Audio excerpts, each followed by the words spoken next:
I'm excited to have you on because when you sent that message, maybe it was like a week or two ago, you basically said, "Oh, I swam 1,150 yards continuous." So it wasn't a fluke the first time I did it. I was like, that's awesome because we started working together fairly recently, and your progress over that time has been really, it's been really impressive. So I thought it'd be great to have you on the podcast to share what you've changed and what you've gone through to, go from almost a beginner swimmer, making 50, 100 meters and kind of struggling to get further than that to then where you're at today, being able to swim over 1,000 yards continuously and just feeling much more comfortable in the water. So to sort of kick it off, what's your background with swimming? Did you learn to swim as a kid at all, or is this just something you started as an adult? Yeah. So originally, didn't learn to swim as a kid at all. No swim lessons, anything. And the interesting thing is I recall growing up, I grew up mostly just south of Seattle in Washington State. And I had friends who would go to the lake during the summer, and I always wanted to go. And I think my parents were always told me no, but were really concerned because they were like, "Oh, you don't know how to swim, you might drown in the lake." But at no point did it click for them or for me to say, let's get swim lessons and then you can go to the lake. It was just like, don't go to the lake. So all throughout my childhood, no swim lessons, didn't do any major swimming. At some point in my late teenage years to early adulthood, I came to believe I had the ability to mimic breaststroke so that I could if I fell into a pool, I could mimic that and that would get me out of the pool, which maybe happened once or twice in life. And it wasn't until I took my first job after grad school, which was based in Southwest Georgia, and there just wasn't a lot to do, wasn't a lot going on. So I found all sorts of ways to fill my time that I stopped and thought it's a little ridiculous that you don't know how to swim. And your best case scenario is maybe you fall into a pool and you mimic breaststroke and then you won't drown that way. So I actually signed up for an adult swim class. This was at the age of 25 at the YMCA in Southwest Georgia. And this adult swim class was taught by a teenager. And just like a bridge version of this story is, I'm already pretty self-conscious as a 25-year-old going to this adult swim class. As it turns out, I was the only person who had signed up for that session of the adult swim class. So when I arrived, I check in at the front desk and say I'm there for the adult swim class, which is, I had to get over a bit of my embarrassment to do that. And everybody, the person at the front desk, they called the manager over who was managing the facility. It was like, "What are you talking about? There's no swim class," because they had internally canceled it because I was the only one to sign up. But nobody had told me or called me or communicated with me about it. So here I am in my swim trunks. I've got my flip-flops on, and I'm just it ends with me sitting in the facility manager's office, just explaining everything I've shared with you so far. No, I never took lessons as a kid. I don't know how to swim. I got up the courage to sign up. And so basically after hearing my sob story, I think she's felt bad enough for me and ended up, there was a lifeguard on duty who was a teenager. And she asked her whether she would be willing to just start teaching the 4-week series swim class, which would only be me. And I don't want to put too much on the young lady, but suffice it to say, she was nonplussed about the idea of teaching a swim class that day, and certainly not teaching me, which she made clear with her facial expressions in the office to her boss, with me sitting there just looking up at her. And she's like, "You're going to do it." So we head out, and it's me and this young lady, and she's going to teach a swim class. And I get in the water, and she's asking me about my history of a swimmer, so she knows where to start. And I tell her all the things I've told you. And she says, "All right, well, you say you can mimic breaststroke. Show me what you can do." And at the same time, some of her friends from school were at the pool. And so she's sitting poolside talking to them. I start doing my mock breaststroke, and I have pretty decent upper body strength. Don't know any form other than I'm just doing this. And I've got my goggles on, I kind of put my head down and I'm going. And I finally just get to the point where I'm like, all right, I'm a bit tired. I feel like I've shown her enough what limited skill I have. So I stop, only to realize I've swam into the deep end. So I go to push my feet down, and I then can't touch the ground. And I look down and realize I'm in the deep end. I freak out. I start flailing and struggling. I can kind of see out of my blurry goggles with water splashing all over in front of me that I seem to have caught her attention, and I just start doing, I play out, I play out what the fear I'd had my whole life of like, well, you'll fall into a pool and you're going to have to use this mock Yeah, that's breaststroke right. to get back to the shallow end. And I get back over to her and she goes, is everything okay? And I was like, no, swim lesson's over for the day. And so that was my first swim lesson. And that just wasn't a good start for me trying Oh to man. get comfortable in the water. But with that said, I never had any fear of the water or putting my face in the water or anything. So that was how I started with swim lessons. And I finished that series, really didn't end up with any more skill than I'd started with, which was, all right, I'm not going out to anybody's lake or river for recreational swimming. I'm not coming to a pool for recreational swimming. I'm not swimming laps, but I feel a little bit more confident in my faux breaststroke if I fall into a pool because it's battle tested, it's field tested at this point. So I kind of left swimming at that point, felt like I'd checked the box and at least taken an adult swim class, and I left it alone. So flash forward so this was, that was when I was 25. So that was probably 2008.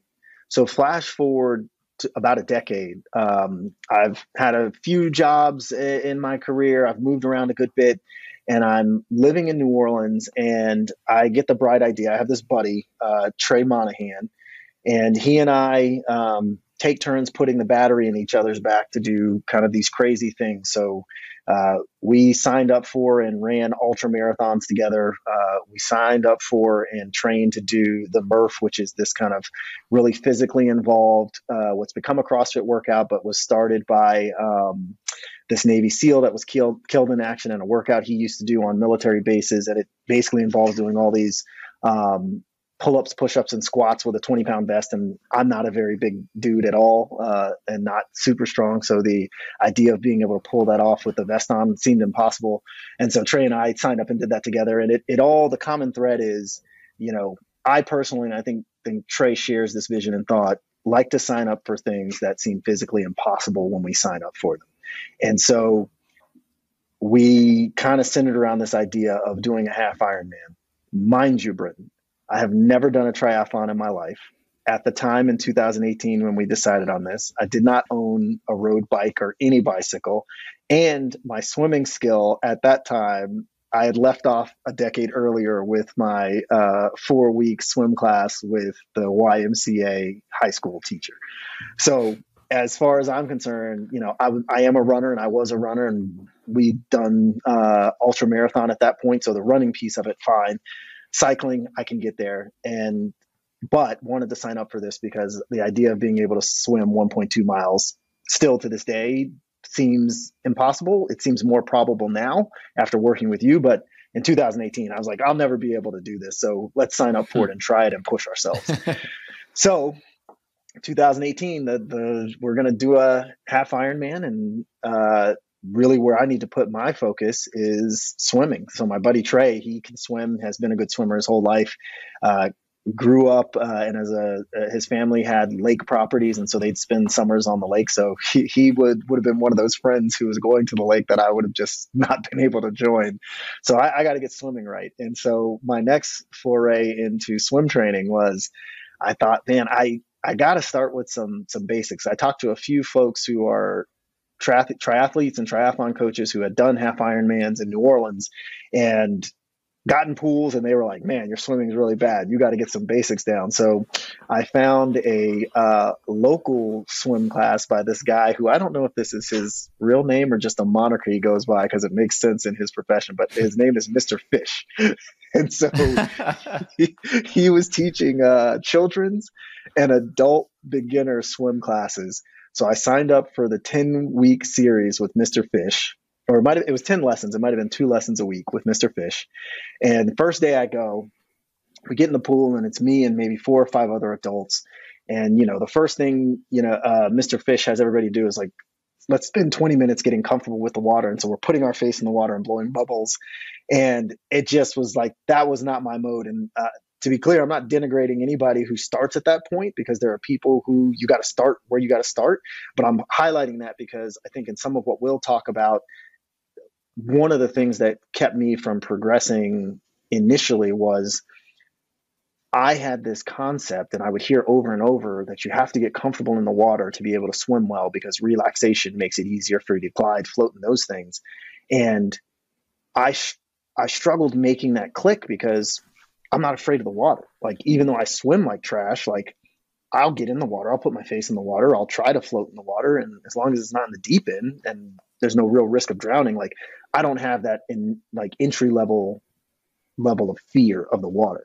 And so Mr. Fish started everybody with kind of blowing bubbles, and I was just like, oh man, I need the cliff notes of this. I need to flash ahead something, because like, this is, I know what I need to do. I'm on a mission. I've got to be able to swim 1.2 miles, and I'm not going to get there blowing bubbles in the water. So we largely did that. And like, Mr. Fish was great. I think for the lessons that he provided, for really what his target demographic was, I came out of those 10 sessions with probably like a greater confidence, where I think I could comfortably start at one end of the pool and swim to the other end, and not worry about drowning in the deep end. Like, I'd swim past the deep end into the other side of the pool. So that was progress, but nowhere near the progress I would need to attain to be able to swim the half Ironman distance.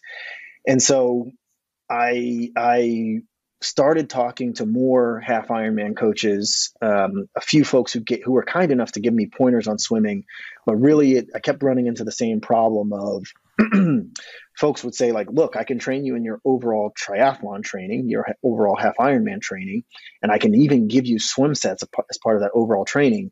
But there weren't a lot of folks who were swim specific coaches geared towards working with people who were generally athletic and had this goal of swimming distance for whatever reason, but starting at the beginning. And so it was kind of this gap of a need. I didn't need the uber beginning coach like Mr. Fish, but I also wasn't advanced enough to take the swim sets given by the triathlon coaches. And so something significant happened in kind of my swim journey. I ended up taking a new job and moving to New York, and I met this guy who runs an organization or a group he calls CANAW, CANAW, stands short, the abbreviation for Can and Will. And the whole focal point of his organization and the philosophy is similar to the very thing that guided me and Trey to sign up for all these physical feats, and for me to sign up for a half Ironman, knowing good and darn well I don't swim. The idea is that you're pushing your mental boundaries and limitations. If you believe you can do it and you put in the time and energy, then you can get it done. So he and I put in some work in pools in New York. He really was the first person and coach to push me, and was the first coach to be in that kind of sweet spot of, I understand you're an athletic person, you have this significant athletic goal, but we need to start you with the basics and we'll push you along the way. And so we were starting to work at a good clip, had gotten to the point where I could probably swim 50 yards without feeling the need to stop or being completely exhausted, but ended up having to, in that training, because I've had Crohn's disease since my last year in college, and it just started to, with the change of the new job, I was traveling a good bit. The New York pace of life is a bit faster and a bit more aggressive, and just like things went completely haywire.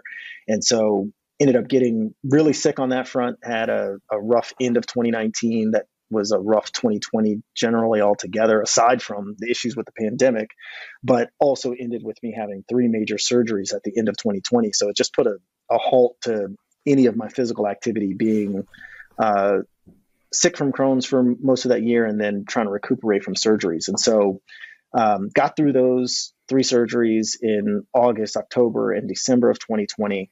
And then, January really kind of renewed my focus, my verb, my desire to push myself kind of in many forms, but really physically, because after all the surgeries, I had just such a renewed appreciation for, you're not promised physical well-being and health. And so if you find yourself with it, cherish it and do with it what you want in the time that you have it. And what I choose to do is really try to push myself, to see what's possible and really exceeding like mental boundaries. And so I really started to focus and fixate again on this idea of doing the half Ironman, because in my mind I had unfinished business. And it still seemed completely impossible to be able to do the swimming portion, because where I'd left off midway through 2019, I could only swim 50 yards without being completely exhausted. So I started working with some physical therapists based in New Orleans. These guys, Niraj and RT, who run the Stride Shop, and they focus on physical therapy with runners. And so we started working on trying to get me back to running form, because that's always been my base to the extent I consider myself an athlete in my adult age. I'm a runner.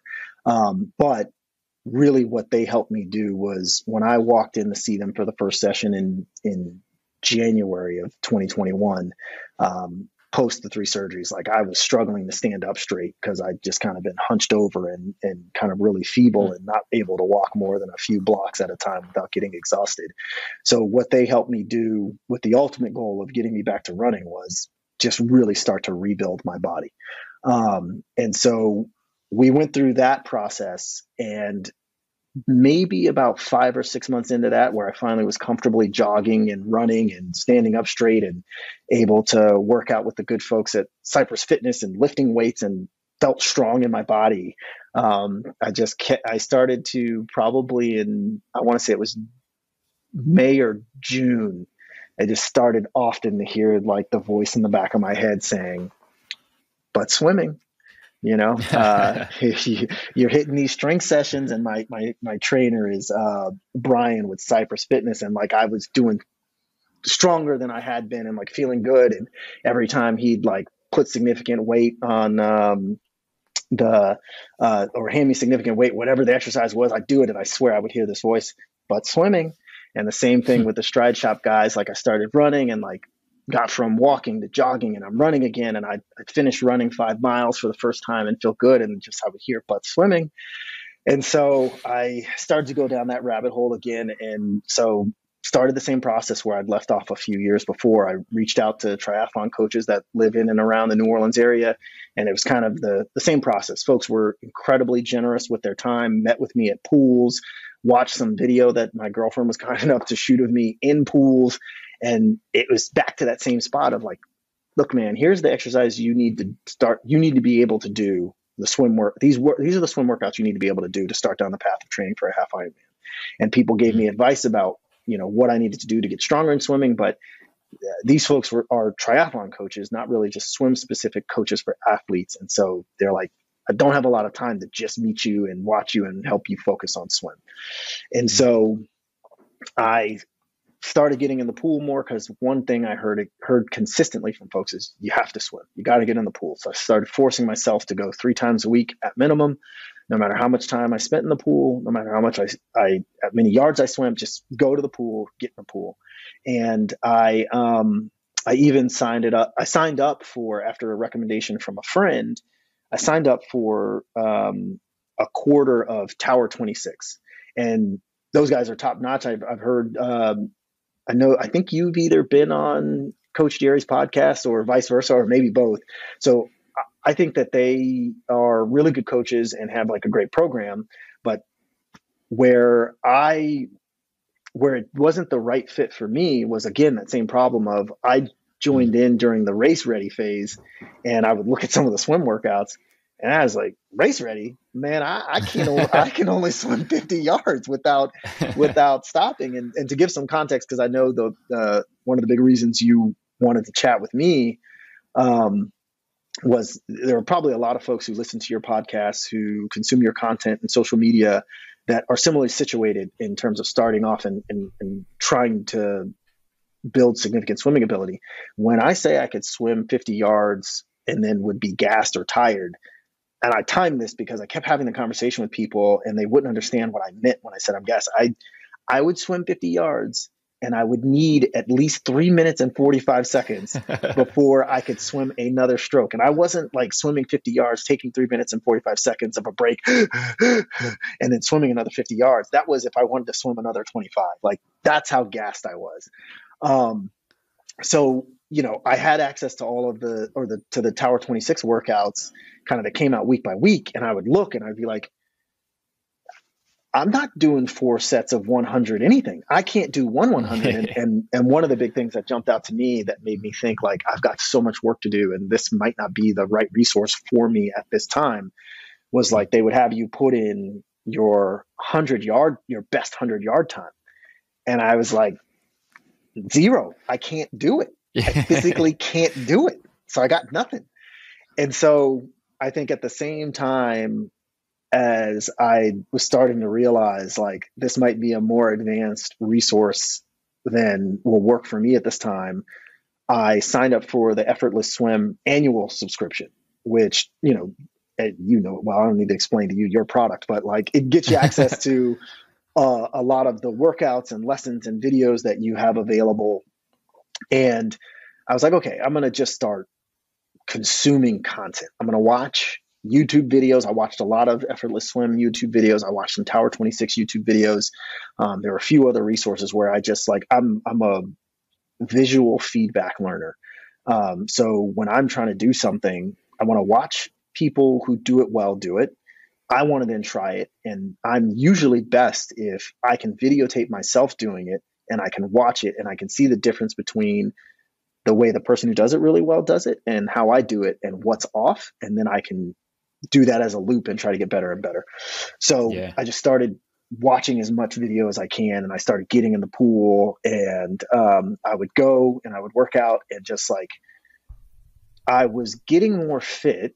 And I know this because just by watching more video, doing as much as I could of the Tower 26 workouts and just modifying them to my ability, which to be clear, if they listed 4 by 100, I was doing 8 by 50 with like a good 3 minutes in between. And it just, I would either I wouldn't do 8 by 50. I'd just do 2 by 50 so that I wouldn't be in the pool for hours and hours. And so I finally got to the point, I want to say it was July or August, so late summer, I swam 100 without stopping. And I can't remember the exact time. I think this is right, but it was like 2:14. And when I say I was gassed, I got out of the pool. I was done for the day because I thought I might have an asthma attack and pass out in the pool and drown in the shallow end of this pool I was swimming in. But I was so ecstatic that like I could put a time as slow as I thought it was, that I could put a time into the Tower 26 page. But it also made me realize like, okay, I have the ability to progress. This rate of progression is too slow to be able to swim to do a half Ironman by the end of 2022. But it is a more significant rate of progression than going from 25 yards to 50 yards over 10 years. So I'm an optimist by nature. So I was like, all right, we got something to work with. And I think it was around that time that I know exactly. I was struggling to remember what caught my eye about the Effortless Swim stroke analysis subscription. I know exactly what it was. I was listening to one of your podcasts, and in that particular podcast, you advertised that you were going to offer like a stroke analysis of one video for a member. You're going to pick somebody at random. And I was like, oh, let's see if this ends up being worthwhile. So I sent the link to my video, wrote you a note, and then it just got me thinking. And I sent you a separate note asking for details about stroke analysis, the stroke analysis subscription. And I realized, you know what?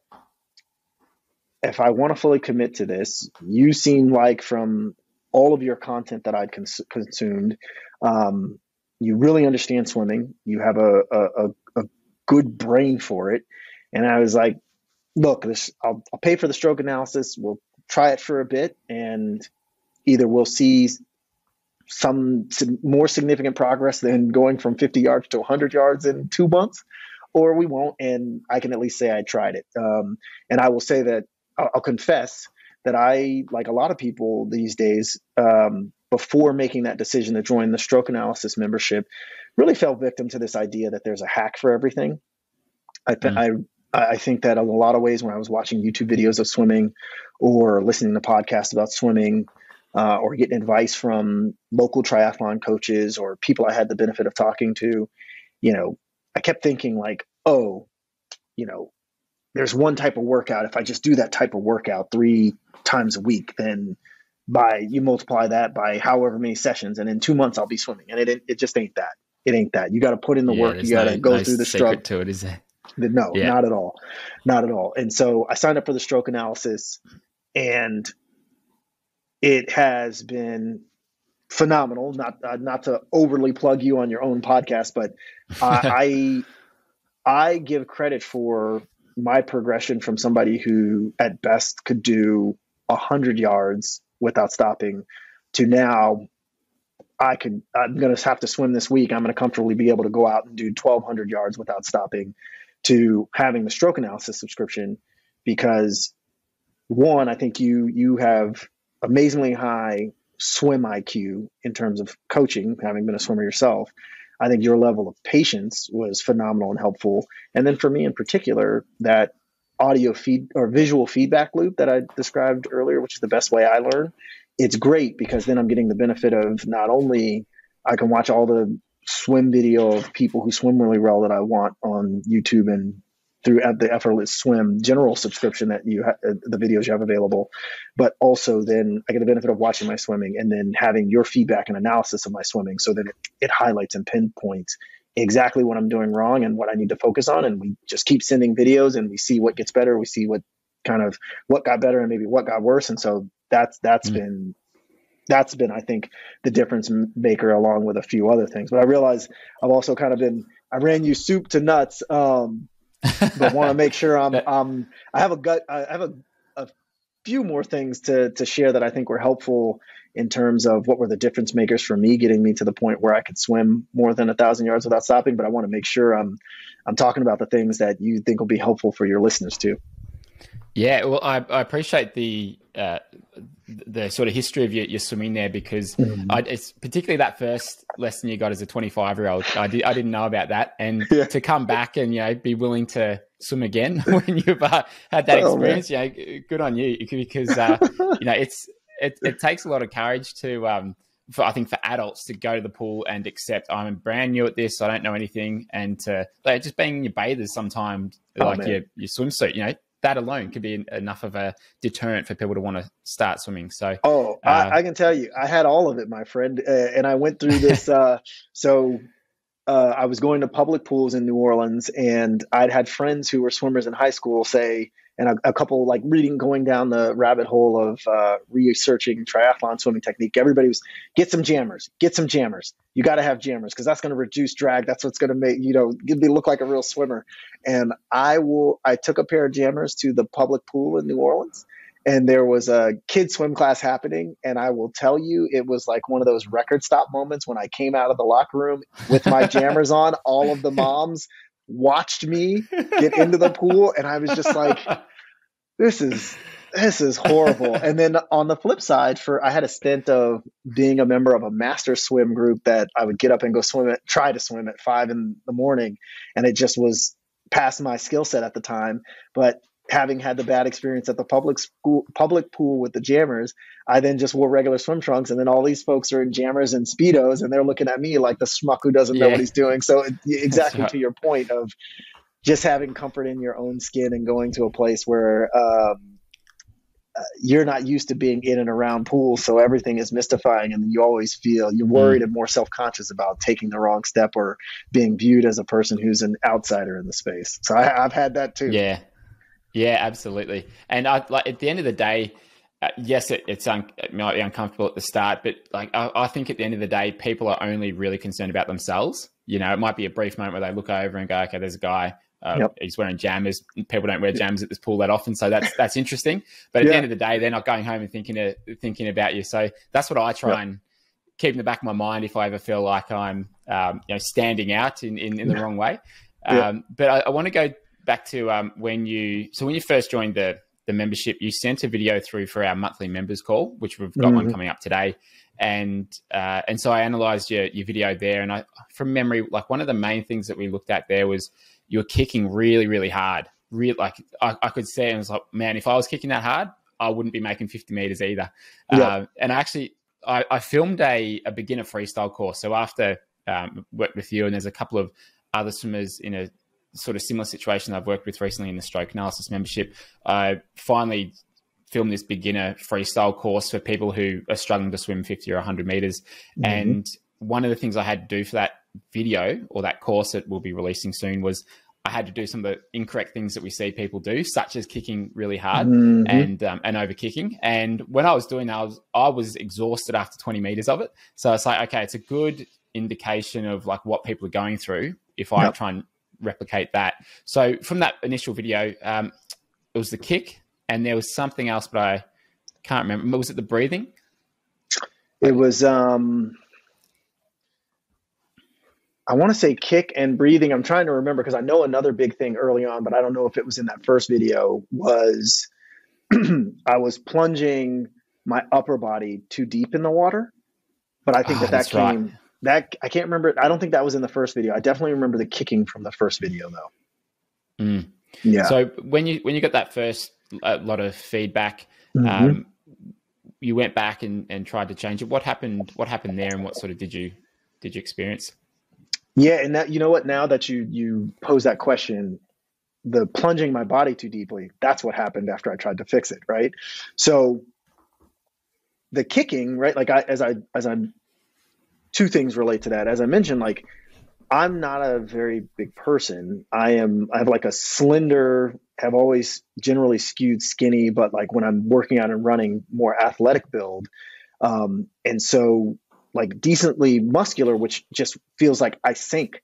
And I've interesting story, had a woman I was dating who was like, no, everybody floats in the ocean. We'll go out to the ocean, watch, you'll float in the ocean. And she's like, lay your head back. And I sank like a rock, even in the ocean.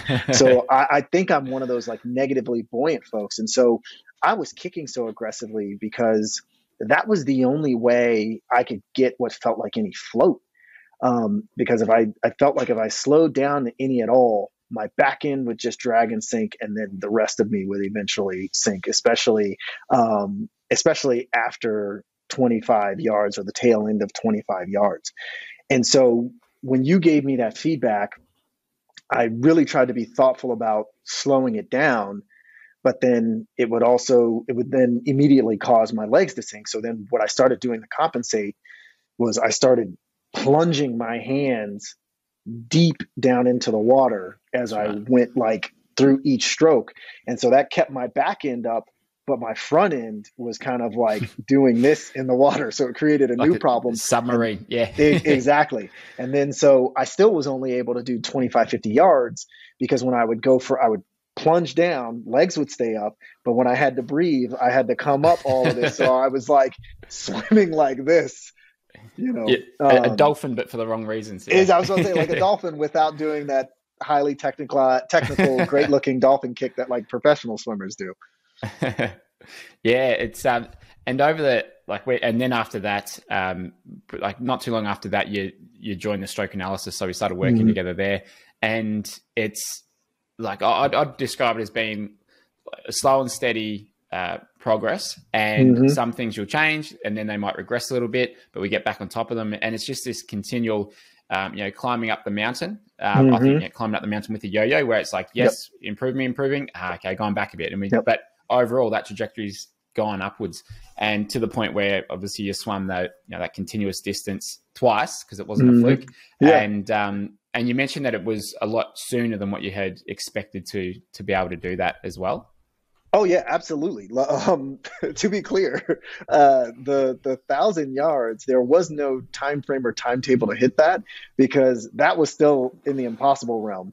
Like the 1,000 yards, maybe 3 weeks ago, might as well have been the 1.2 mile distance for the full half Ironman swim, to be honest. I actually ended up swimming for the first time the 1,000 yards on accident, because you and I had been going back and forth, and I think I had decided of my own accord I needed to push myself, because I've been swimming consistently, because this happened in, I want to say, early November. So this is all very, very recent as of the time we're sitting here talking. And I was like, at this point, I've been swimming consistently, minimum 2 hour long swims a week. Usually I'm hitting 3 sessions a week. My swim cardio is up. So, and I'd started running more distance. So like general cardiovascular fitness is much greater. So in my head, and as I was rationalizing it, I was like, it can't all be cardiovascular fitness or swim fitness, as I like accepted that excuse when I started. So some of this has to be mental block. So I have to push and try. And so I started with, I think, trying to do 200 and just accepting like, I'm going to go to a pool where there's a few in New Orleans, and the one that I use doesn't have like a deep end. Like the deepest is maybe like 5.5 feet. So I'm going to go to that pool and I'm going to push it and try to do 200 yards, because worst case scenario, and I'm going to push it to the point where like, not I'm worried, not I'm nervous, not I'm afraid, like I physically have to stop, and I'm going to push to that point. And if I do, worst case that happens is like I stand up and I'm out of breath and it sucks and I'll have to go to the edge of the pool, but I'm going to push it. And so I went to do the 200, and I think somewhere along the way, like I did the 100 and it was okay. And then around 150, I got really tired, but I was like, I've got to do it. And somewhere along the way of doing the 200, I lost track and I ended up doing like 250 or 300 based on like the watch measurement, because I just like lost count. I was so fixated on being out of breath and like freaking out that I was like, So funny, isn't it? I don't know if I hit it, so I got to keep going. But I had hit it, and the keep going was like an extra 50 or 100 yards. And so I think I wrote you that first note saying like, holy smokes. And what I realized is in the private coaching chat, you had already written to me that it was time to start pushing it because you thought some of it was, mental limitations. And so I was like, oh, well, as it turns out, I've already met your challenge without knowing it. And you, as a good coach is apt to do, doubled down and said, okay, well, now go 350 or whatever it was. I think it was 350. And so I was like, oh shit. Okay. I'm sorry for cussing out. But that was my real reaction after reading your note and knowing I was heading to the pool that day. Like, oh man, okay. All right. I got to do this though. I got to do it. And, kind of back to the point of hitting 1,000 sooner than I thought. 1,000 was not on my radar, period. I was not thinking about hitting 1,000 with any sort of time frame other than I need to be able to swim 1.2 miles to do this half Ironman that I'd like to do sometime at the end of 2022. That was the only way I thought about swimming 1,000 yards. Instead, the metric I'd set for myself was when I started out on this, restarted this journey at the end of summer of this year, I said, look, by the end of 2021, you need to be able to swim 500 yards without stopping, because in my brain, when I was looking at those Tower 26 and the other triathlon specific swim workouts, other triathlon coaches have tried to give me, like the longest thing on there was a 500 yard swim, whether it was a warm up, a cool down, or whatever it was. So I was like, oh, if I can physically do that, then I can start the training. And whether or not I can actually swim 1.2 miles, I don't know if we get there, but at least we can start down the traditional path that everybody has talked to me about, which is like doing these swim workouts as part of your overall training. So that was my goal. And so when you sent me back to the pool after doing the 200 of the 250 saying, go for 350, I was like, okay. So I get in and I'm doing it. And what I found was after about 150, I was very tired. And I was not breathing easy at all. And that was a mental limitation for me, because when I see videos of people who swim well, and even when I'm at the pool and somebody else is in another lane who I know is a good swimmer because it looks effortless in their gliding, it looks like they just slowly turn and they take a big gulp of air, maybe spit some out if they've got too much air, and then they turn and they go back to it. And it's just like, like after 150, I'm gasping. And so it was not comfortable swimming, or it was not comfortable breathing. But after 150, I realized like, oh, it's not comfortable. I'm kind of gasping, but I've got enough and I can keep going. And so I'm trying to count in my head. I got to like 300, and it was the same thing where it's not comfortable breathing, but it's enough. And something clicked in that moment while I was swimming, where I realized it feels the same at 150 as it feels at 300. So this isn't I'm out of breath and I need to stop. This is I'm uncomfortable. And this whole process is about pushing past discomfort. So we're going to push. Fuck it. Let's go. So I keep swimming. And again, I kind of lost count somewhere between whether I was at 300 or whether I was at 350. And I said, let's just keep going, because now I feel confident that this is just it's discomfort. I'm not going to die in here. I'm not going to like lose all ability to breathe. Let's push past discomfort and let's go for 500, because that's the end of the year goal, which I felt for the first time after I hit that 200, I felt hopeful and positive that I'd be able to achieve it by the end of the year. And I said, yo, I'm here. I think I could do it. And if I hit the 500 now, that takes the pressure off the end of the year and I'll feel really good. And so I just kept going for it. And then I had lost count and I was like, okay, now I'm not sure if I'm at 400 or 500, but I'm still feeling that same feeling of it's not comfortable. It's not easy, but I'm getting enough oxygen to keep going. It's uncomfortable as hell, but I'm getting enough. So let's just keep going. And then it just got to the point where I couldn't tell whether I was at one measurement or 100 ahead of it. So I didn't know. It was started with, I don't know if I'm at 300 or 400. Now I don't know if I'm at 400 or 500. And I just finally was like, screw it, let's just keep going. And so I just kept going. And I was like, assume you're behind and just try to hit 5. And once I hit 5, I was like, I just keep going. And I just kept going and I just kept going and I just kept going. And it kept being that same feeling of it's not comfortable, but I'm not dying. I'm literally not dying. And I'm getting enough breath to keep going. Okay. And then finally, I was like, I think I'm probably somewhere around like 900. This is incredible for the guy who 3 months ago was struggling to swim 50 yards. This is an accomplishment. I came up and I stopped swimming. And I will tell you, Brenton, I looked at I swim with a Garmin and it said 1,000 yards. I thought for sure that was wrong. It also said that I'd been swimming, the measurement was 21 minutes. As a matter of fact, you know what? I don't think I had my Garmin that day. I think I just had my Apple Watch because I left my Garmin at home. And so the Apple Watch, I just like is more off with my stroke count. So I thought for sure it was wrong. And I was like, this is going to end up having been, freaking maybe 300 yards. And when it said 1,000 and I'd been swimming for 21 minutes, for a brief moment, I thought perhaps I did die in this pool and I am hallucinating. I'm in heaven and I'm in this this heaven where I'm a good swimmer all of a sudden, because this makes no sense. The idea that I swam for 21 minutes without stopping, that was impossible as of when I got in the pool like earlier in that session. And I will tell you, my only saving grace, and I'm just so grateful that I had done this day. My girlfriend was out of town, and so I didn't have her to shoot video with the GoPro and the extended kind of selfie stick.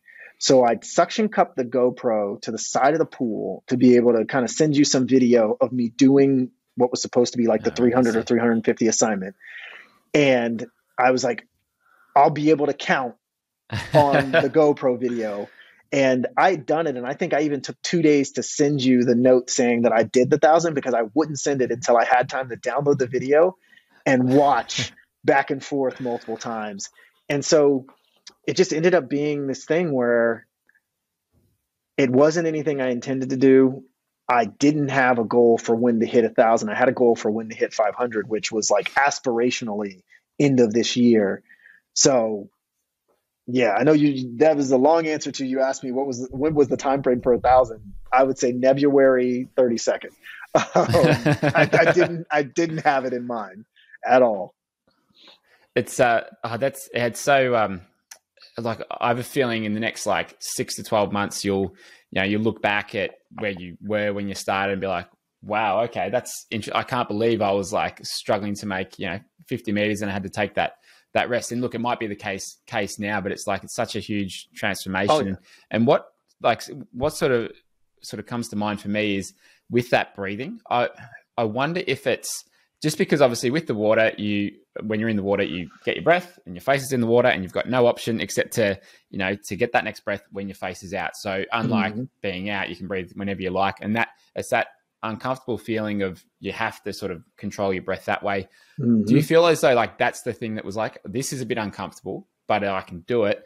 But initially it's like, it feels like I'm going to die because I can't breathe in when my face is in. Does that sound like it's right for you? No, that's absolutely spot on. And what you and I have, a side thread that you and I have had for maybe the last month, maybe starting 2 weeks before I hit the 1,000 for the first time, is this idea of working on doing some breath work. And I had started around the same time that I signed up for Tower 26 and signed up for the Effortless Swim General subscription.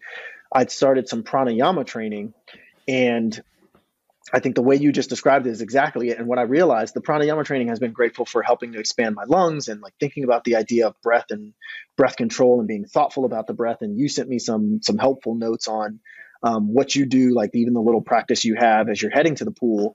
And what I've realized as I started to think about that is even with pranayama training or anything unrelated even to swimming, where you think about the idea of breath control, I think most people think about it in the concept of like, take a breath in, how long can I hold that when you've got oxygen in? I think the problem with swimming though is, and where the discomfort comes from is, you need control and to feel comfortable on the exhale. Once it's all of the oxygen is out of your lungs or you've expelled it all, that's where the worry and the concern comes in, right? And so I think I've started incorporating a drill that you recommended, the sink downs, where now before I start any swim, I'll do 6 sink downs, where it's just essentially like I'll kind of be up in the water and I'll submerge myself and I'll sit and I'll just expel all the air out of my nose. And then once I feel like it's all out, I push out whatever I feel is left through my mouth. And I'll just sit there for like at least 5 seconds. And like my lungs are screaming, whatever part of my reptile brain is freaking out, like, you moron, get out of here, you're going to die. And that's the same thing that's triggering when you're swimming and like you feel like you've exhaled and didn't get enough air with that, whatever your last breath was. And you're not going to die just from like a few more strokes, like maybe if you keep doing that forever, but like you can get enough air. And so the sink downs, then once it's out, you kind of float back up, bring your mouth just above the water, take a breath, and then do it right back down so that you get your body used to, because you have to get your body used to the rhythm and concept of you fully expel. You're going to get a short window with your mouth out of water to breathe in air, and you're going right back to it. Because I think the struggle for a lot of folks, especially if you don't have a background as a swimmer and with that rhythm of breathing, is when you fully exhale and your body goes into this panic, oh crap moment, and there's no oxygen in there, then immediately the thought is, I need to start gasping and getting air in as quickly as possible. But you can't do that if you continue to swim, because you're only going to get that brief moment to get air and you're back to the same thing. So it's getting comfortable with, okay, my body is freaking out. I'm fine.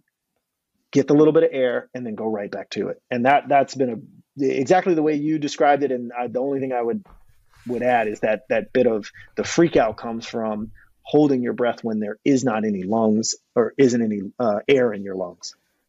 Yeah, it's good. So the Alex Butchie's podcast, it was fairly recent, so maybe 3 or 4 before this episode.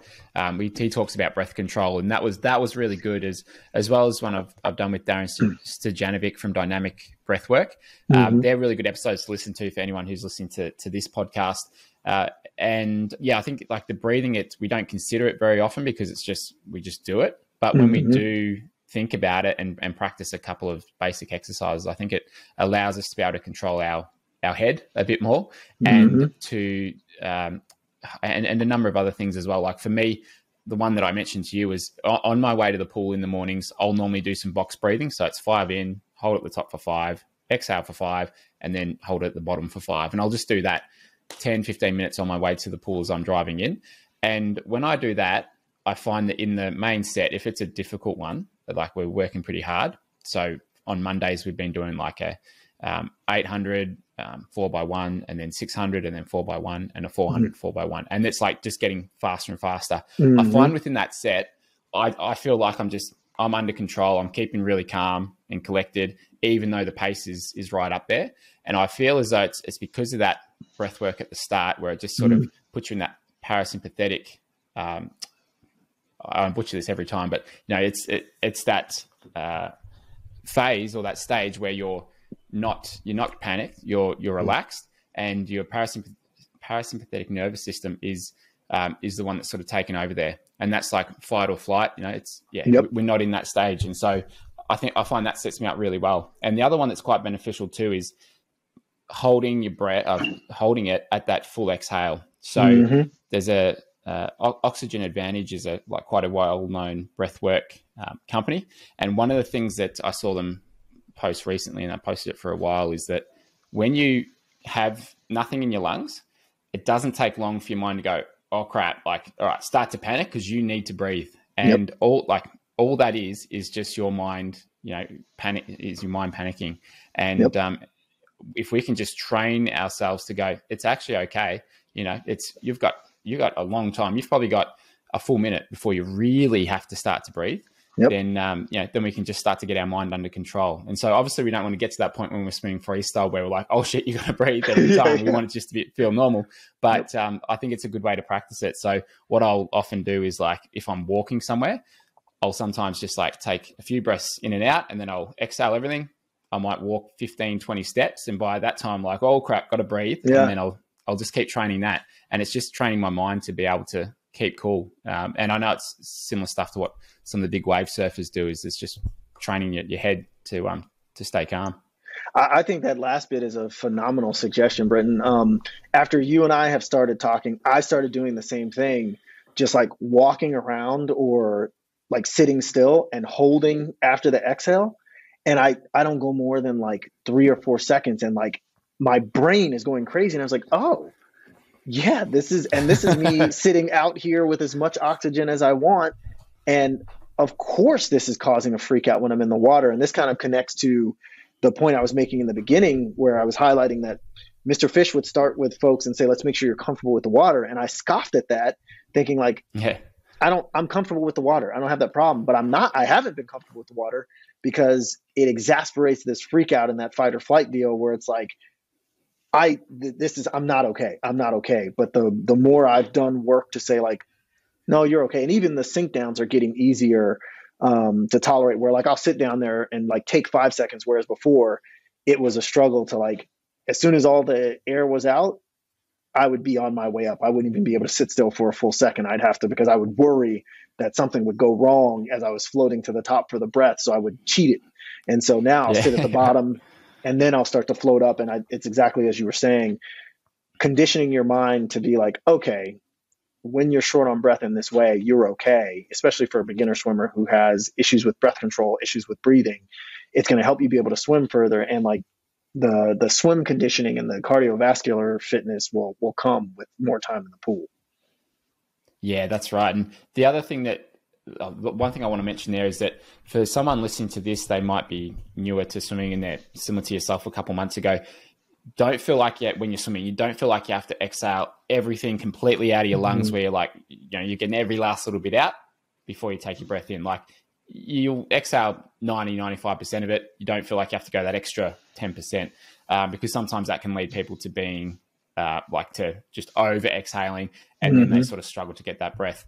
But the other thing is, I reckon a lot of people, similar to yourself a few months ago, some of that uncomfortable feeling comes from just holding the breath a little bit, because when we swim, it's generally like you get your breath in, you kind of hold your breath. Yes, you might exhale a little bit through your nose, but you're holding your breath for a couple of seconds, where your sort of lungs are out here, your sort of rib cage is stretched a little bit. And a lot of times that can feel a little bit uncomfortable. And so even just that small part of it can cause some of that discomfort. So in this beginner course that that I put together, the very first thing is breathing, like Mr. Fish. You know, it's like it's an important thing. And one of the exercises there is like you're just hanging onto the wall, getting the breath in, put your head in, hold it for 2 or 3 seconds, and then you just exhale through the nose on the way up, and you repeat that 20 times, 30 times, because that's a similar sort of breath pattern that you'll have when you swim. And you're just training that sort of breath pattern, because a lot of people are uncomfortable in that breath hold phase where it's 2 or 3 seconds. So I think that can be where some of it comes from, where a bit of panic compared to just when you're out of the water. It's like in, out. There's no hold at all. Yep. Oh yeah. So it's Quest. I know we've gone for about an hour here. I really appreciate you jumping on the podcast, because it makes it makes more than just my day when I sort of see someone who, like yourself, who's had these kind of results. And from when, you thought like swimming 1,000 yards was like, maybe another year or two away, to have that sort of confidence and belief in what you can do. And I mean, once you've done that, you could swim 2,000 yards. It's not really that much difference apart from a bit of swim fitness. So you've kind of got over that bigger hurdle of, 200 or 300 yards, I think. So it's awesome to see. And, I appreciate you sharing your journey on the podcast here, because I know for a lot of people it's hard to swim 50 or 100 yards, but to see that it's possible, it really gives a lot of other people that sort of belief. Yeah, look, and man, I just want to reiterate my thanks for having the opportunity to come on the podcast and kind of share a bit about my swim background. It feels nice to be able to say that. I actually just last week was telling my girlfriend and a few friends, I got to stop saying I can't swim. I was calling my swim sessions my modified drowning sessions, but I can actually swim now. And so I'm tremendously grateful to you, and I'll give a plug that maybe you won't. Like, if folks are listening, I would consume as much effortless swim content as you can. Check out the videos on YouTube, listen to the podcast, and I would sign up at minimum for the general subscription, because it's not very much money. You get access to a ton of resources, workouts, other videos, and I would just consume as much of that as you can, because that helped me tremendously. Yeah, I appreciate that, Quest. And I'm going to add that beginner course as soon as it's ready to the membership. So if you are listening to this and you're where Quest was a couple of months ago, that'll be available for members. And you've got that opportunity as well to record some video and send it for our monthly call, because I know for a lot of people, sometimes it's just like you just need like that 1 or 2 bits of information that's specific to you to like just kind of take the handbrake off. And that's kind of what it was for you with the kicking, I think, because that was one of the big ones. And like, you just don't know what you don't know. If I was to go into riding horses, I wouldn't have a clue what I was doing wrong, So it's right. Yeah, sometimes you just need a little bit of help, and that can sort of kickstart the journey. Absolutely. Wholeheartedly agree.